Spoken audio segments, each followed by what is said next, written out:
Hey guys, Jonathan Zed here for JM Sports 100 and the JM Sports Show. How's it going?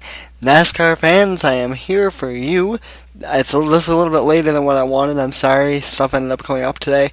Normally, the previews will be up right after the qualifying sessions or shortly thereafter.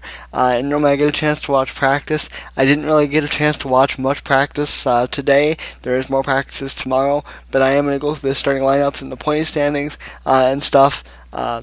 For the Subway Fresh Fit 500, which is the second race of the 2013 NASCAR Sprint Cup Series season. Let's take a look at the points before we take a look at how things lined up. Of course, Jimmy Johnson won at Daytona last week, which means he comes out of Daytona with the points lead. So, Dale Jr., of course, is second, 5 points back. 6 points back is Mark Martin. Brad Keselowski is also 6 points back in fourth.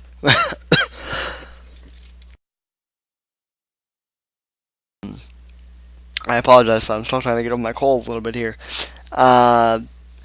Brian Newman is 7 points back in fifth. Greg Biffle is sixth, 9 points back. 10 points back is Danica Patrick, who is seventh. She's going to have her work cut out for her, though, on Sunday. We will talk about that in just a second. Michael McDowell starts eighth, 12 points back. J.J. Yeley is 13 points back in ninth. And 10th, Clint Boyer, 13 points back. Ricky Stenhouse, 15 back in 11th. And Eric Almirola is 16 back in 12th. So basically, that is how your chase eligibility for right now looks. Obviously, still 24 races to go, including this weekend left before we get to the chase. So obviously, still a long way to go, though. Mark Martin seems like he could definitely be a factor this weekend. He was fast in practice and faster in qualifying, as you will see, as he was third fastest in the practice session. I think some other noticeables as far as practice. Kurt Busch was 18th fastest in the practice session, but you'll learn that he had a bit of a problem. Matt Kenseth was the fastest in the practice session. Let's go over now the qualifying, how they will line up. 43 cars, I believe a car did withdraw, so there were 43 cars for 43 spots, which means nobody went home. Of course, 43rd through 37th does make it in on owner points this year, so starting 43rd, Casey Mears. 42nd, Ken Schrader. 41st, Joe Nemechek. Like I said, we're going to have her work cut out for her. Danica Patrick starts back in 40th, as she gets in on owner points. Scott Riggs, 39th. Landon Castle, 38th. David Stremme, 37th. David Stremme, of course, is with a brand new race team, Swan Racing. They were a different number and a different driver. I don't remember who drove for them last week in Daytona, but it was not Stremme. Stremme now will drive for the rest of the season for them. And now once we get to 36, we just get to regular speed. Josh Wise, 36th. Mike Bliss, 35th. David Rudiman, 34th. 33rd, Bobby Bonnie, of course. David Rudiman struggling, or did not make the Daytona 500. Joey Logano starts 32nd, and I know he has struggled so far since they unloaded. He cannot find speed in that number 22 Shell Pennzoil machine. David Gilliland will start 31st. Travis Coapel starts 30th. Juan Pablo Montoya will start 29th. 28th, Scott Speed. 27th, J.J. Yeley. 26th, Dave Blaney. 25th, Kurt Busch. Now, I don't know if Kurt Busch is going to have to go to a backup car. I did actually watch some of qualifying, and then something came up, and I ended up having to leave. And when Kurt Busch was on his qualifying lap, he made it through his warm-up lap okay, and going into lap 2, going down into turn 1, he got a little bit loose, kind of went up the hill a little bit, and all of a sudden it looked like he had a tire rub. Coming into 3 and 4, he completely lost it and hit the wall pretty significantly. I don't know if it was significant enough to bring out a backup car. We will have to see. There are a couple of practice sessions tomorrow for the Cup Series. We'll have to see, but still some pretty significant contact with the wall there. He said that he felt like something had broke in that machine. Starting 24th will be David Reagan. 23rd, AJ Allmendinger. 21st, Marcus Ambrose.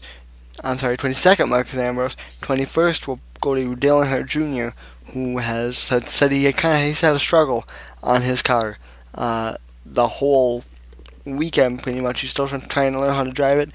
Jeff Burton starts 20th, 19th, Jamie McMurray, 18th, Eric Almirola. Of course, Almirola doing double duty as he's racing the Nationwide Series as well as he is subbing for Michael Annett in the Nationwide Series for about the next probably couple of months. They're saying it'll be about 8 weeks before Michael Annett gets back from his injury. Greg Biffle will start 17th, Paul Menard 16th. Carl Edwards got a late draw. He said he felt like it was going to help him. I think he expected to be a little better than he was, though, as he was 15th. 14th for Martin Truex Jr., 13th for Clint Boyer, Ricky Stenhouse Jr. 12th, 11th for Brad Keselowski, 10th for Ryan Newman, 9th for the fastest man in practice, Matt Kenseth, 8th for Denny Hamlin, 7th for Kevin Harvick, 6th for Tony Stewart, 5th for Jeff Gordon, 4th for Kyle Busch, 3rd for the Daytona 500 Series, Daytona 500 champion, and our front row is made up of Casey Kane, who I think is going to be extremely good this weekend, and Mark Martin. And Casey Kane was 9th fastest in that first practice, but the way that car looked in qualifying, it looked pretty good. But I think also Mark Martin going to be a really tough guy to beat.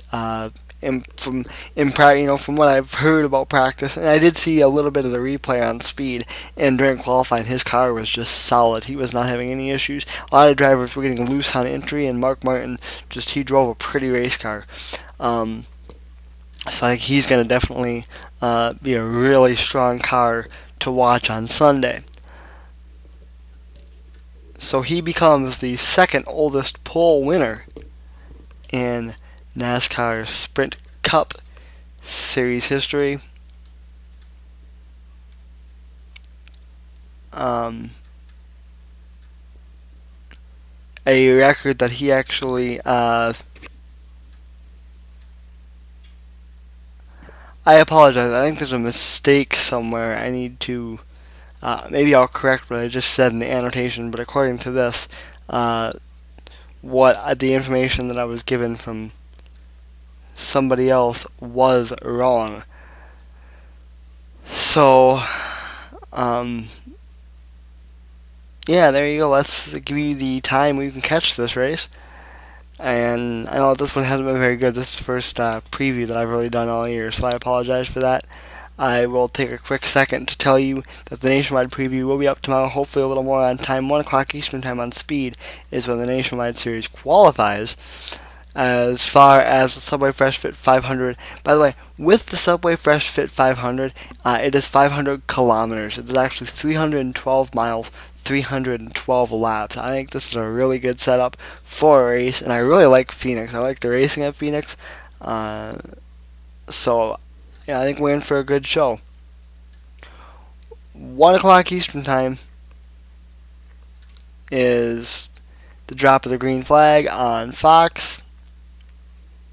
So, Happy Hour can be seen at 10:30 a.m. Eastern Time tomorrow. So that'll be their last chance to tune things up for the Subway Fresh Fit 500.